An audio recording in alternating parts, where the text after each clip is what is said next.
c'est vraiment ça le plus important. Vous pouvez faire le meilleur programme de la Terre. Si vous ne mettez pas d'intensité, ça ne fonctionne pas.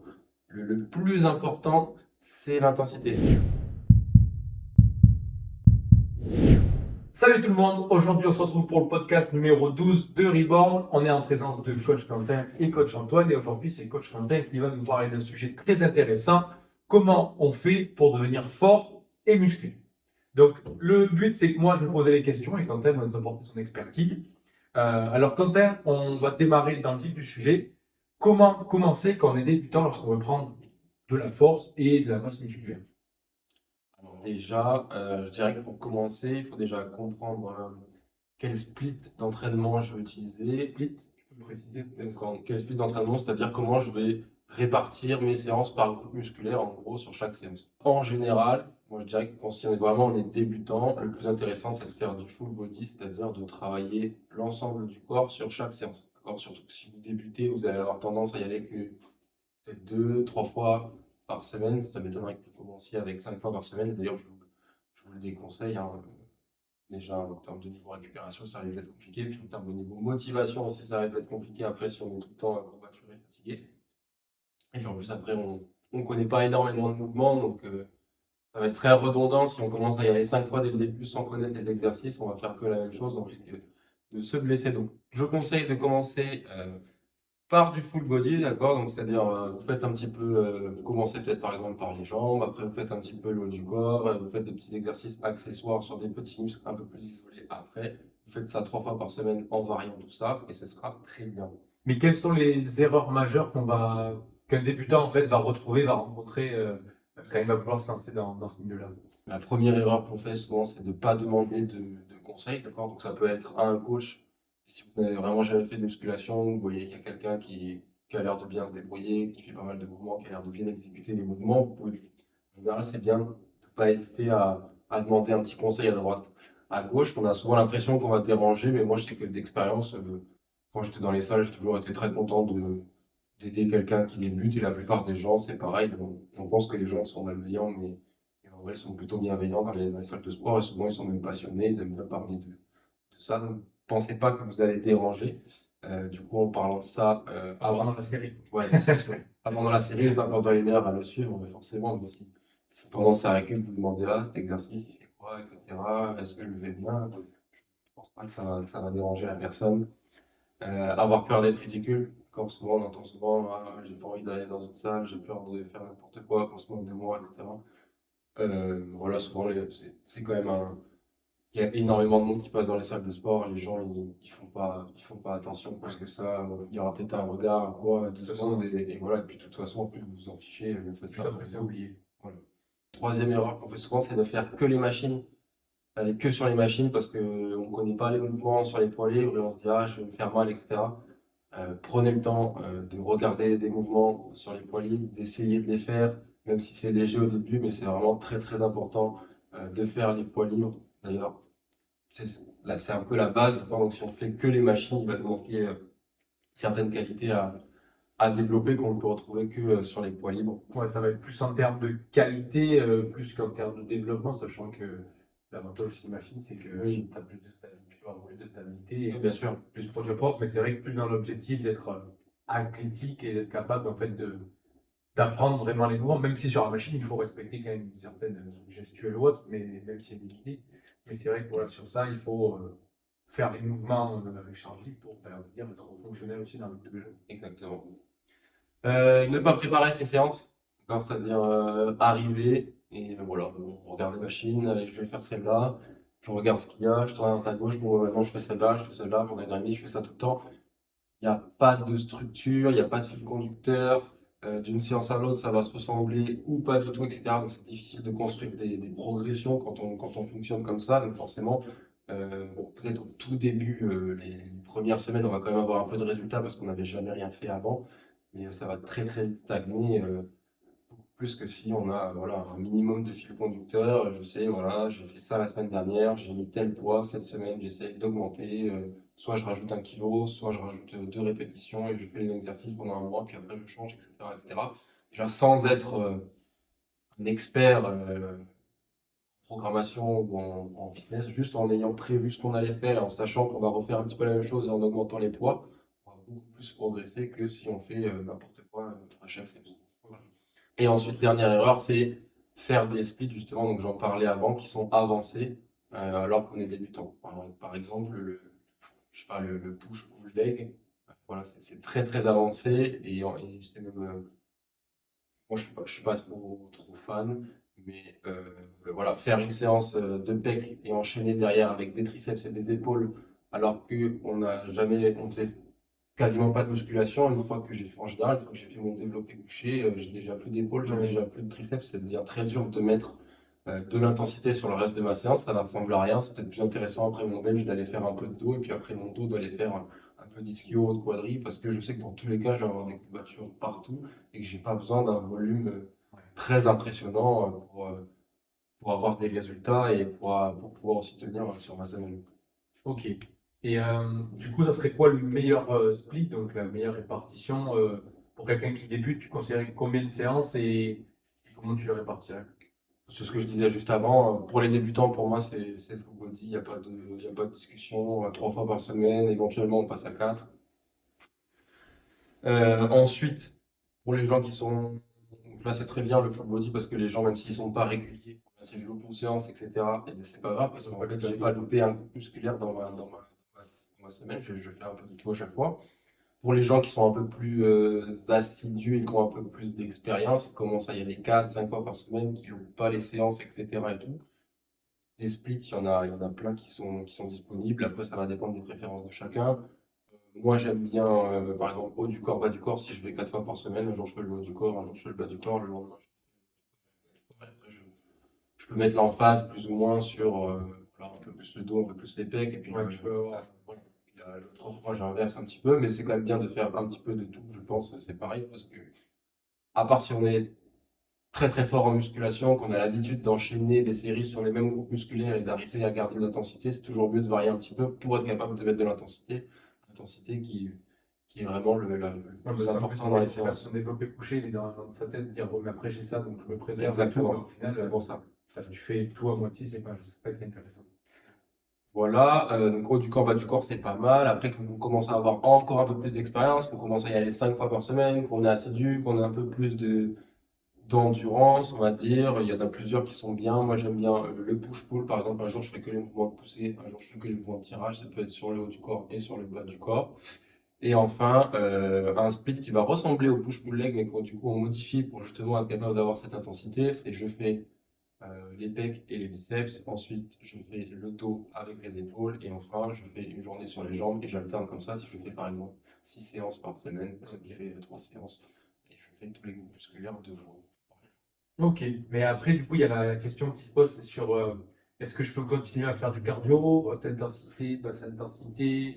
Si vous êtes débutant et que vous mettez déjà de l'intensité dans vos séances de musculation, je vous déconseille en plus de faire du cardio hardcore. Mais par contre, c'est intéressant de continuer à en faire parce que déjà, ça va vous permettre de travailler votre rythme cardiaque, de vasculariser, etc. Ça va permettre de mieux récupérer aussi entre vos séances de musculation parce que vous avez un minimum de cardio. Vous n'avez pas le cœur dans la bouche après chaque série de 10 répétitions. Vous êtes un peu plus entraîné. Ça, ils en parlent beaucoup par rapport aux nuits, c'est ça aussi. C'est-à-dire que si tu as dans ta journée, tu fais pas beaucoup de dépenses énergétiques, c'est l'occasion aussi d'augmenter un petit peu ta dépense grâce à de marche, enfin, ça peut être sur tapis ou d'aller marcher Bien sûr, dehors. ça te permet aussi de peut-être de manger un petit peu plus, de te faire un petit peu plus plaisir sur la bouffe parce que bah, tu sais que tu as fait ça dans ta semaine. Voilà, grâce aux 3 ou 4 fois cardio que tu as fait, même une intensité moyenne ou basse, tu as peut-être fait, je sais pas, 1000 calories. 1000 calories, c'est un bon cheat. Ok. Et donc pour quelqu'un qui serait un peu perdu, là, il y a des infos, mais ça serait quoi les points clés ou comment ça se déroule un programme d'hypertrophie, comment ça fonctionne, comment tu peux dire, ok, là c'est pas mal, je peux partir sur ça, ou te dire, oh non, attends, là le mec il est en train d'en mettre trop, je vais jamais pouvoir le tenir, ou quoi. Comment je peux définir, voir un petit peu les petits problèmes, me dire, ah si, là c'est bien, je pense que ce programme il est pas mal. Bah déjà, là, c'est ce qu'on a, on va reprendre un petit peu ce qu'on a dit avant. Déjà, il faut déterminer c'est quoi, comment je dois m'entraîner en fonction de ma condition, mon niveau actuel, etc. Donc, sur quel split je pars, je pense que c'est le plus important. Hein, ce que je dis, body, etc. et tout. Ensuite, quand on est sur un truc un peu plus personnalisé, donc quand on commence à personnaliser notre programme nous-mêmes, déjà il faut comprendre c'est quoi nos points faibles. D'accord? Donc si par exemple j'ai un dos ultra large en V et que je n'ai pas du tout de pectoraux et de bras, je vais peut-être mettre un peu plus l'accent là-dessus sur mes séances. Ensuite, ne pas négliger surtout les groupes musculaires qu'on pense inutiles, d'accord? Enfin, notamment, comme on a déjà parlé dans des postes, l'arrière des épaules, le dos, etc. C'est ce qui fait je trouve, c'est ce qui rend le plus massif. Il ne faut pas non plus trop se concentrer que sur le développé couché et les biceps, triceps, d'accord? Trop entraîner les bras aussi, je pense que c'est une erreur en fait. La plupart du temps, les mecs qui ont des gros bras, ils font pas tant que ça les bras, c'est juste que quand on fait du tirage, quand on fait de la poussée, etc., on travaille déjà énormément les bras, ça nous permet de soulever encore plus lourd que ce qu'on va pouvoir faire en isolation. Et l'intensité, c'est le plus important au final pour gagner du muscle. Donc passer une heure, enfin une demi-heure par séance à faire biceps, triceps, vraiment ça n'a pas d'intérêt, même si vous avez l'envie d'avoir des gros biceps, triceps, c'est quand même plus intéressant de tirer lourd et de pousser lourd. Ensuite, il va falloir créer, donc c'est ce qu'on a expliqué, une trame, donc, augmenter progressivement le volume au fil des semaines. Donc, par exemple, je sais que ma semaine 1, j'ai fait un total de 40 répétitions sur le développé couché. La semaine 2, il faudrait peut-être que j'ai fait 42, puis la semaine 3, 44, puis 48, etc. Jusqu'à en gardant la charge et même peut-être en augmentant très légèrement si, alors, quand on est débutant ou on est parti un peu léger, etc. Ça nous permet de se créer des paliers comme ça et de toujours être en progression, en réussite et d'augmenter progressivement. Une fois qu'on est arrivé au maximum du volume qu'on est capable de produire, en général, c'est des phases qui peuvent durer entre 2 à 3 mois. On va commencer à intensifier, c'est-à-dire qu'on va revenir sur des charges un petit peu plus, un petit peu moins, des répétitions, pardon, un petit peu moins de répétitions et augmenter les charges. Peut-être que je repars sur du 6, sur du 8. J'étais arrivé à du 15. Et là, maintenant, je vais commencer à charger un petit peu plus et je vais aussi intégrer des méthodes d'intensification qui vont rendre le mouvement un petit peu plus difficile. Ça peut être des pauses dans le mouvement, des pauses à mi-chemin, ça peut être un contrôle sur l'excentrique, ça peut être, il y en a plein, du cluster. Par exemple, je coupe ma série en plusieurs séries pour augmenter encore la charge et tricher un petit peu avec mon système nerveux. Donc des méthodes d'intensification, voilà, on en a plein, j'en ai partagé plein sur mon compte Instagram pour ceux que ça intéresse, vous pouvez les retrouver. Et du coup, toujours entre ces phases-là, en général, quand on termine une phase, on fait une phase de deload, c'est-à-dire en général c'est une semaine, voire deux si le cycle a été très très très difficile et que vous êtes fatigué, que vous commencez à avoir mal un peu partout. Donc dans ces semaines-là, en général, on fait moins de volume, moins de charge, on se concentre un petit peu plus sur la technique, sur le mouvement. On va faire un petit peu plus de cardio, un petit peu plus d'explosivité, par exemple, sur des séries très courtes, pour récupérer un petit peu son système nerveux, pour récupérer un petit peu musculairement et repartir sur la phase suivante, donc, qui va nous permettre justement de soulever plus lourd. Et en général, c'est un cycle comme ça tourne, c'est-à-dire que au début, j'ai commencé à maîtriser mon mouvement avec mes charges. Ensuite, j'ai augmenté le volume progressivement. J'ai pris une phase de deload. J'ai fait mon intensification, c'est-à-dire qu'après, j'ai commencé à augmenter le poids et à baisser un petit peu les répétitions. Une fois que j'ai fini cette phase-là, je refais un deload. Et là, je peux, par exemple, en général, quand on est sur des athlètes, etc., en préparation physique, là, on va peut-être partir sur du spécifique, faire de la vitesse, l'explosivité, du travail spécifique sur le sport. Quand on veut juste faire de la muscu, on revient sur notre phase de volume, d'intensification. Et là, par contre, normalement, vu on a fait un cycle de force et qu'on est plus fort, et sur nos charges de 12, de 15, etc., on va pouvoir mettre encore plus lourd que le cycle d'avant. Et c'est comme ça qu'au fil des années, en fait, on se construit un physique de plus en plus fort sur les charges légères. Ok. Et s'il y avait un point, bon, il n'y en a pas qu'un seul, mais si tu nous donnais une astuce, une petite solution pour être sûr que tes séances elles soient efficaces, qu'elles fonctionnent bien, qu'est-ce que ça serait pour toi? On en a parlé déjà depuis tout à l'heure, on n'arrête pas de le dire, mais c'est vraiment ça le plus important. Vous pouvez faire le meilleur programme de la Terre. Si vous ne mettez pas d'intensité, ça ne fonctionne pas. Le plus important, c'est l'intensité. C'est ce qui fait toute la différence du programme. Vous pouvez théoriser autant que vous voulez l'entraînement, avoir un truc avec toutes les méthodes, les blocs, etc. Et tout est bien fait. Si, quand vous faites votre série de 10, vous êtes censé être sur un 10 RM et que vous avez 5 reps de marge, vous n'aurez pas de résultat. Alors, c'est vraiment le plus important. Il vaut mieux un programme un petit peu moins bien fait, un petit peu plus à l'arrache, mais où à chaque séance, vous vous donnez vraiment fort, que un programme très très bien fait où vous le faites en détente à moitié. En tout cas, pour la prise de force et la prise de masse.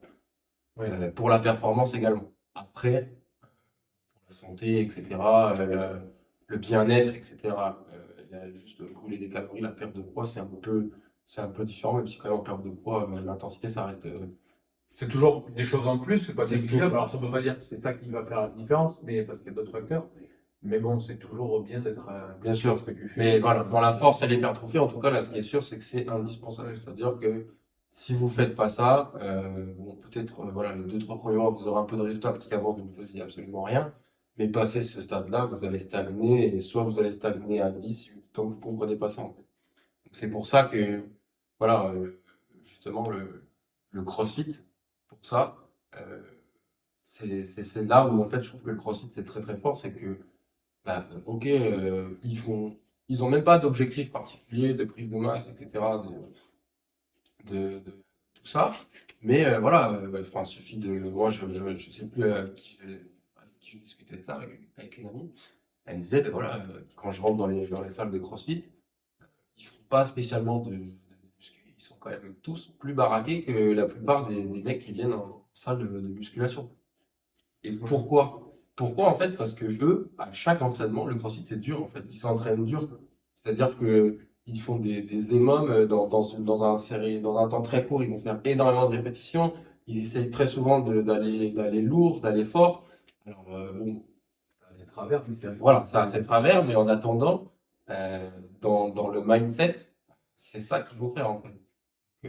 En programme, c'est sûr que si on arrive en plus de ça à programmer un peu plus intelligemment, etc., on a encore plus de résultats pour l'hypertrophie, parce que eux, ça reste pas leur objectif, mais en tout cas, vous aurez toujours plus de résultats en hypertrophie en faisant ce qu'ils font et en le faisant en fond, en n'ayant aucune rep dans le temps, qu'on appelle ça, en n'ayant aucune rep en réserve sur les séries, que en faisant votre programme de musculation, vous dites, ah non, non, le CrossFit, oh, ce qu'ils font, ils vont se faire mal et tout, mais si vous gardez 10 reps dans le temps qu'à chaque fois, ça va pas fonctionner. D'ailleurs, j'avais vu une étude qui est sortie récemment, là, que Christian Thibaudeau il a repartagé. Euh, il avait étudié un petit peu les pratiques des gens dans les salles de musculation et la personne moyenne, en fait, donc le gars moyen qui va s'entraîner à la salle, il a toujours entre 6 et 9 répétitions en réserve quand il s'entraîne. C'est-à-dire qu'ils ont fait un test, ils ont été voir, ils ont demandé leur charge.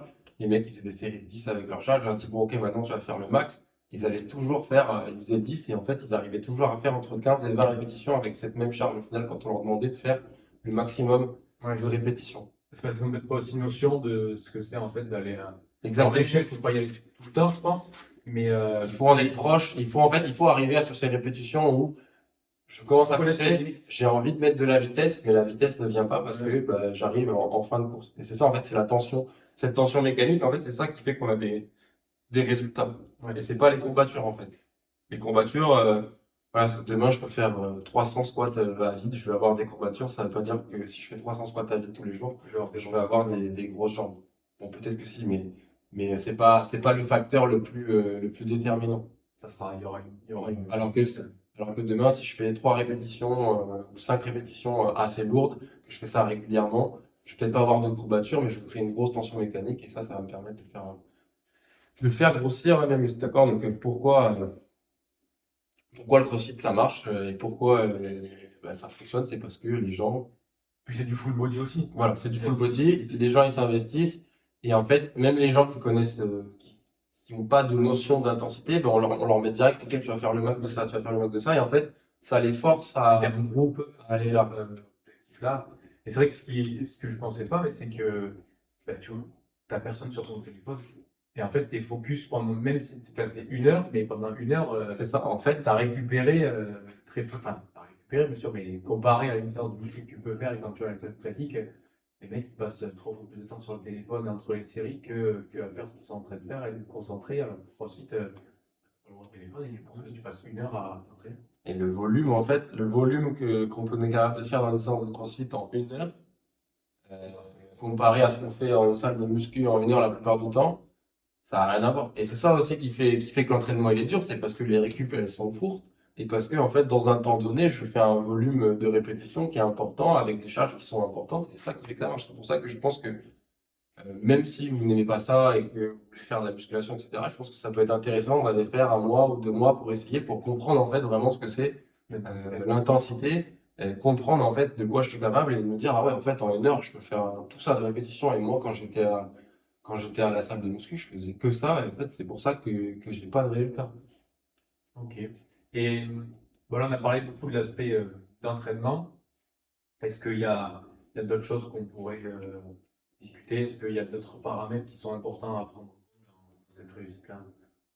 Bah, bien sûr, après, on en a déjà parlé de tout ça, c'est la nutrition, le sommeil, voilà, c'est forcément, si je veux prendre de la masse, bah, il faut que je sois en surplus calorique. Donc ça, déjà, si c'est pas calculé, si c'est pas quantifié et que je fais un peu au hasard, il n'y aura pas de résultat. Voilà, il y aura pareil, c'est toujours pareil. Il y a un peu de résultat au début quand on commence, et puis après on commence à stagner, on ne comprend pas, on augmente les charges, etc. Et tout, il y a pas de prise de masse, bah, tout simplement parce que je mange pas assez, et que ce soit en quantité de calories et puis en quantité de protéines aussi, bien souvent. Le sommeil, forcément, si je dors 4 heures par nuit, voilà, mon système nerveux, il est down tout le temps. Je ne vais pas réussir à mettre de l'intensité sur mes séances, même quand j'aurai l'impression que c'est dur. Au final, je ne vais pas soulever si lourd que ça. Je vais être fatigué, je ne vais pas avoir de résultats. Si je suis stressé, c'est pareil. Si je suis tout le temps en stress, déjà que l'entraînement, c'est un stress supplémentaire, ben, je ne vais pas dormir. Tout est un hormonal. On a déjà parlé de tout ça, on va pas revenir là-dessus, c'était pas le sujet, mais voilà. Enfin, c'est à gérer les paramètres autour, et évidemment, c'est important. Et pensez que c'est quand vous faites rien en fait que vous récupérez, vous construisez du muscle. Donc c'est important de bien récupérer, d'avoir ces moments-là pour soi. Et surtout en musculation, en fait, on se rend compte que les 4 séances de muscu par semaine, ben, c'est déjà très bien si on veut prendre de la masse. Parce qu'en vouloir en rajouter, en fait, on fait que fatiguer le corps et le corps, il n'a jamais la possibilité de se régénérer. Et c'est vrai que moi, j'avais un peu testé là, vu que j'étais blessé, je m'entraînais beaucoup moins, moi je courais un petit peu. Mais j'avais bien augmenté mon total calorique et j'avais du mal du coup avec le CrossFit à avoir parce que c'était hyper énergisant, c'est énergivore. Et en fait, je me retrouvais toujours avec des calories très. Même si je mangeais, en fait, moi je suis pas un gros mangeur, même si je mangeais, j'avais toujours un déficit. Et là, le fait d'avoir maintenu un bon niveau de calories et en m'entraînant que 4-5 fois en muscu, ben, j'ai réussi à maintenir ma masse musculaire. Et pourtant, je faisais que 4 séances, alors qu'au CrossFit, avant, je m'entraînais peut-être 10 fois. Donc c'est vrai quand même qu'en musculation, le volume, on le retrouve quand même un petit peu moins, par contre, on peut partir trop loin, mais c'est vrai qu'on est quand même sur un volume de 4 séances par semaine, ça peut être largement suffisant. Mais si, bien sûr. Un super résultat. Il vaut mieux que ce soit la qualité que la quantité. Et 3 séries à fond et tout donné, il vaut mieux 5 que 5 séries où j'en ai resté, j'en ai gardé. Ah oui, de toute façon, c'est ça, en fait, si on s'entraîne 1 heure et que dans 1 heure, on est capable de faire 20 séries et que je fais ça, je maintiens ça, voilà, 3 ou 4 fois par semaine, alors que je viens tous les jours et dans 1 heure, j'ai fait 10 séries. Au final, j'ai toujours fait plus de volume, entre les séries, j'ai plus de temps pour récupérer, j'aurai beaucoup plus de résultats. Vous pouvez avoir le meilleur programme du monde, encore une fois, si les séries, vous les faites, si vous faites que la moitié des séries avec la moitié de l'intensité, ce sera jamais aussi efficace qu'un programme très mal construit où vous faites un maximum de séries et un maximum d'intensité. Super.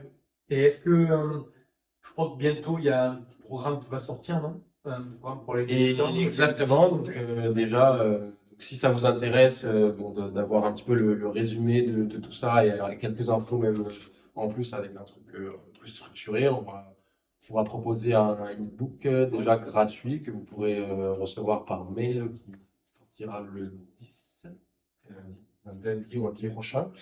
Et grâce à cet e-book, vous aurez accès aussi à 1 mois de programmation qui sera gratuit, qu'on vous proposera. En plus, que vous pourrez donc pouvoir s'inscrire pour recevoir. Le lancement sera en janvier, donc à partir de janvier pour la nouvelle année. On vous offre 1 mois de programmation gratuit, donc un mois qui sera le premier mois d'ailleurs d'une programmation qui aura une suite, bien évidemment, par la suite. Vous Ok. pourrez acheter si vous voulez. Super. Eh bien, écoutez, on se retrouve sur les réseaux. Vous pouvez suivre Coach Quentin, Coach Antoine et le compte Instagram de Reborn. Et donc, du coup, on se retrouve le 10 décembre pour le petit e-book sur la prise de masse pour les débutants. Et je te remercie, Quentin, pour cet échange. Et puis, Allez, à bientôt.